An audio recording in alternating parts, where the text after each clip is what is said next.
In this video I'm going to show how to fit a GPS module to the TYT MD-9600.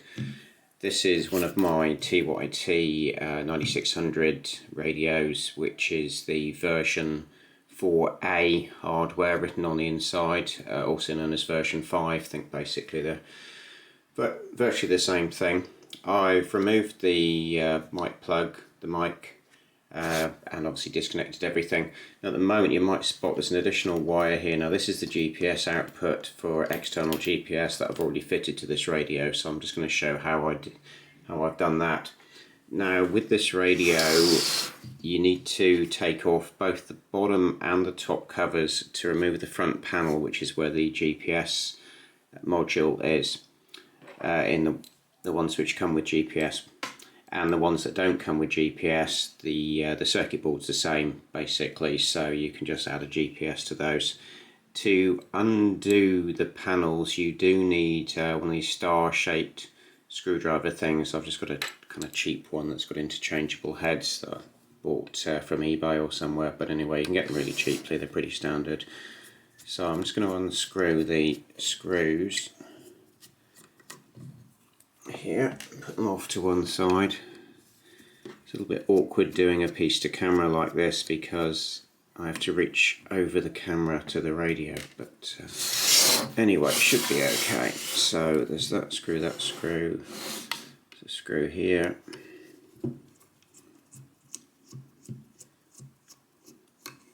okay, and there's a screw here. And I think there's the two screws on the top as well. Yeah, there is. There's actually two screws, which you might just be able to see. There's a screw there and there's another screw there. So I'm going to take those off.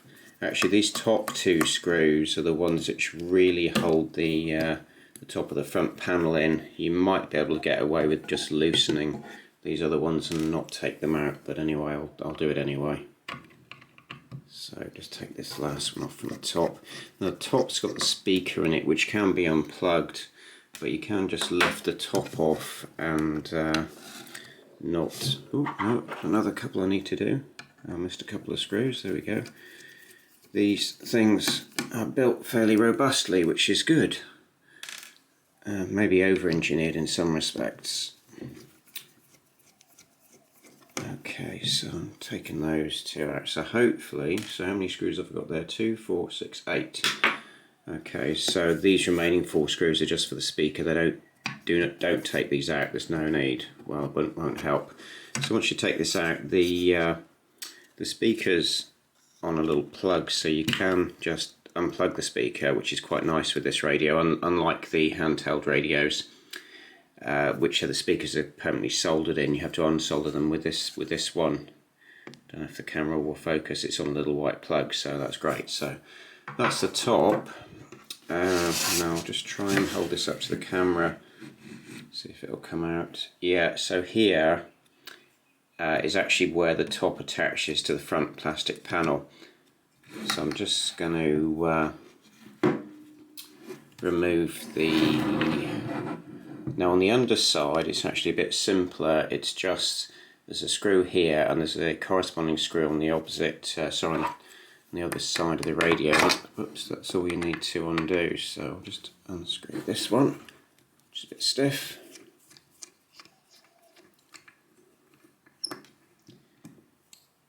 And just so you can see it on camera, just turn the radio off.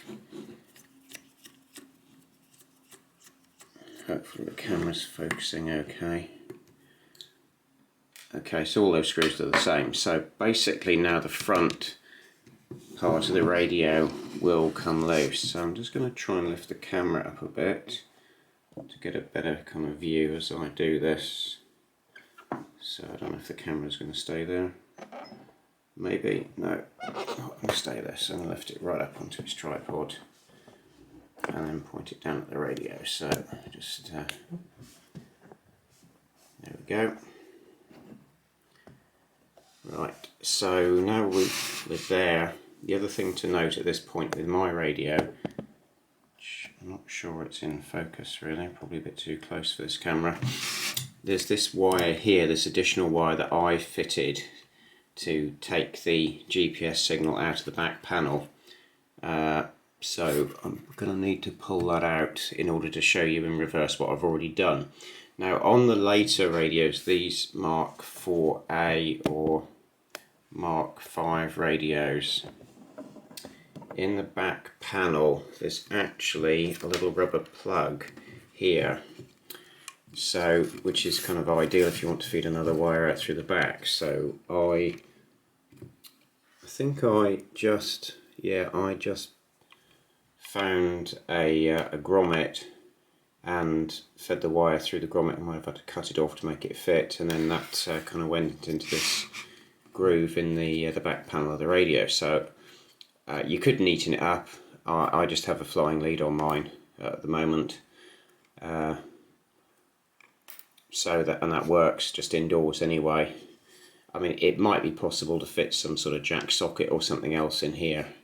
I mean, there might be a bit more clear. There's very little clearance, to be honest. You know, you can maybe drill it out or something. But anyway, at least it's a wire you could come out on a flying lead or something. Anyway, so that's what I've already fitted into this radio, but I'll show you where that's coming from.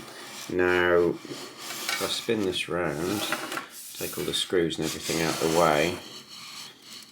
So that goes into the front panel. Now, to remove the front panel, you need to disconnect the ribbon cable. It's only electrically connected by a ribbon cable. So to remove the ribbon cable, you have to push this little bar out. I'm just squeezing that bar out with my fingernail, and now the ribbon cable itself is come loose. So I'm just going to do that. So, and then the front panel, if I've not forgotten anything else, the front panel itself should come off. Okay, there we go. So I can take the radio out of the way, and we're just left with the front panel. Now my camera's decided to fall down a bit, so I'll just lift the camera back up. So here's the front panel of the radio separate, and what I've done to run a wire at the back is actually I drilled a hole into it just above where the ribbon cable comes out. I mean, you could put it anywhere in this section because there's a cutout. I'll show you the radio itself. So there's a cutout in the front of the chassis of the radio here, where the ribbon cable goes through. So you can really only feed other stuff in through this hole, unless you want to drill a hole. And you know, it would be possible to just drill another hole through the front chassis, but you might as well just use the upper part of this to run the other wire through, if you're going to run an external GPS like I run. Okay, so here's the front panel of the radio. Now this has got just regular screws in it, so it's got 4 regular screws in it. So I'm just going to get a regular screwdriver, a crosshead screwdriver, and I'm just going to unscrew those screws. I think my camera wants to focus on the screwdriver and not the radio. Yeah, it's my other PC. There's an email. Okay, so these screws are different. So these are longer silver screws, so you're not really going to confuse them.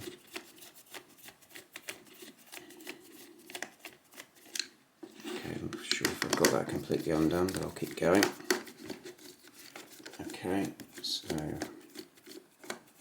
yeah, that's probably that one undone, and the last one undone here.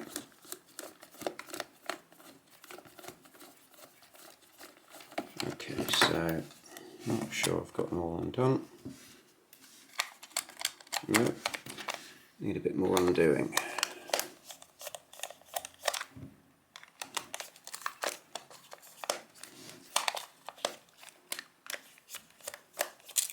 Of course, this, on television, this is here's one I prepared earlier, but I only have one of these, so we'll have to just do it with this one. Okay, so need to undo the screws a bit more.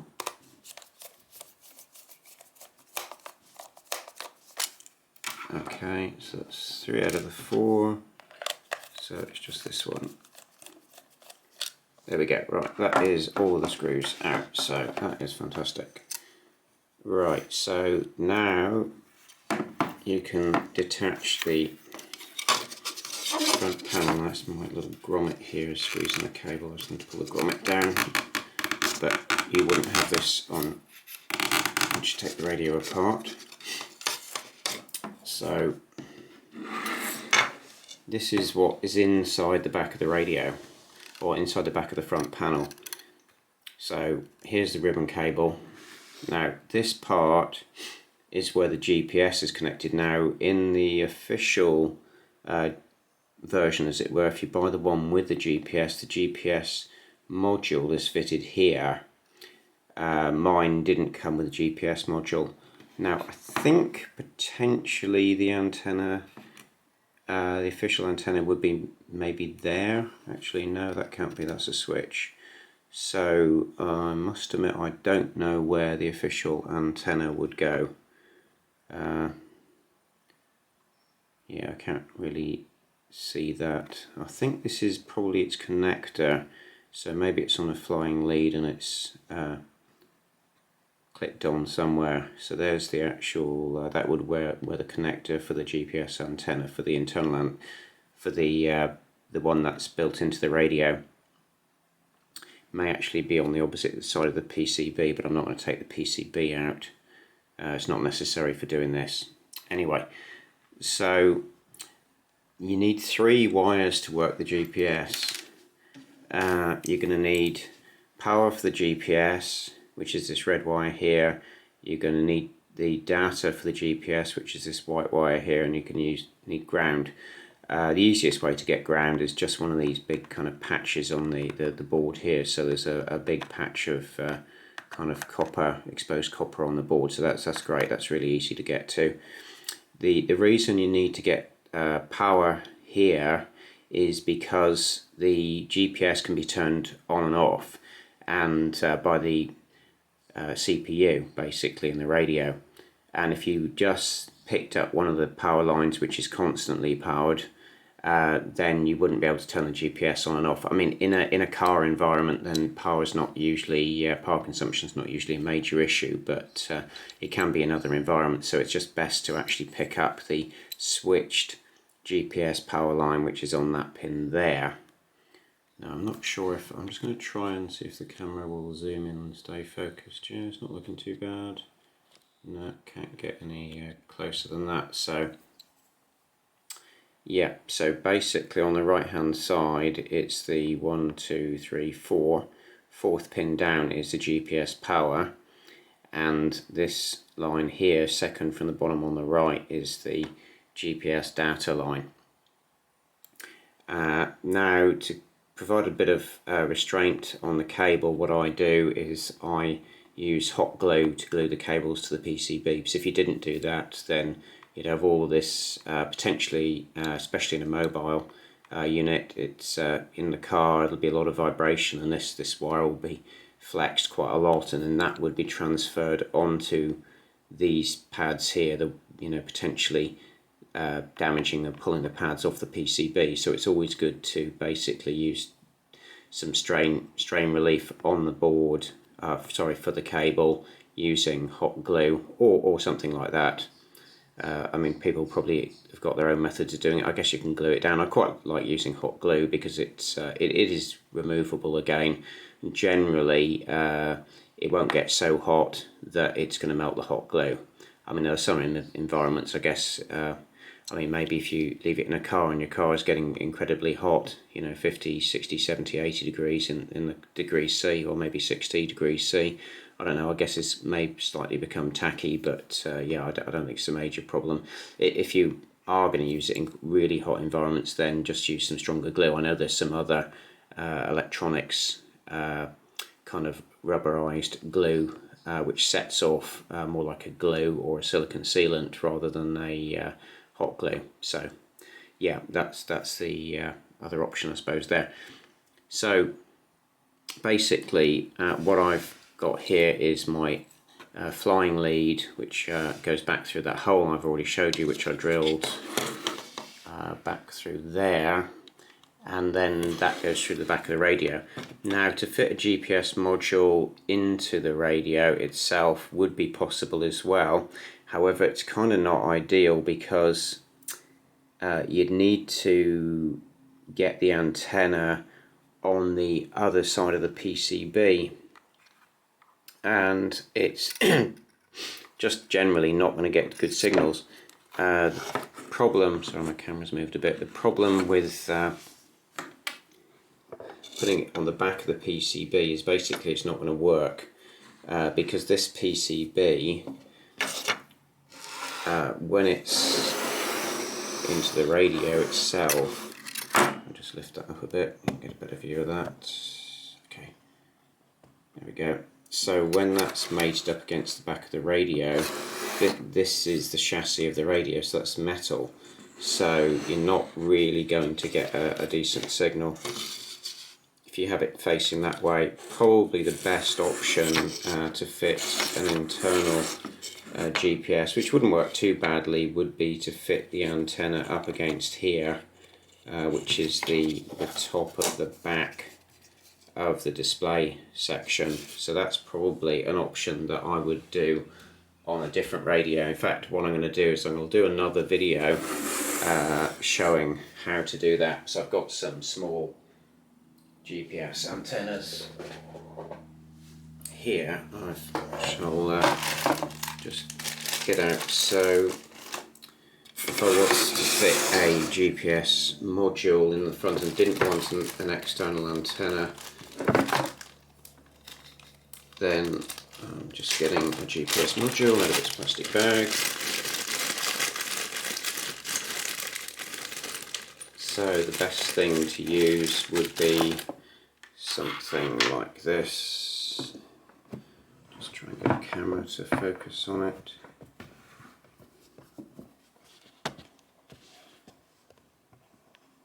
Okay, so the best thing to use would be probably a little module like this. Now this is probably a GPO2. Oh no, something else.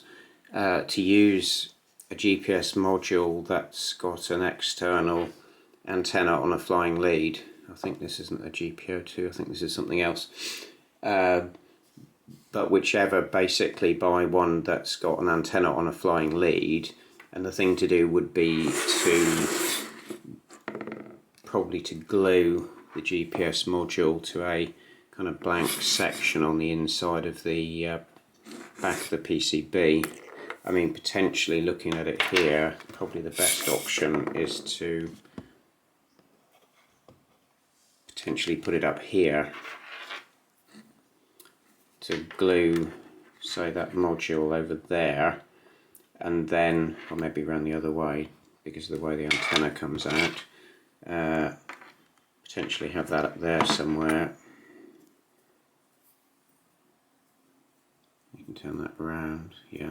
So, and then probably glue that antenna on the inside. I mean, maybe actually just glue the GPS module on the into the back of the radio, and then just have the leads going across. But I think that's going to be even more awkward.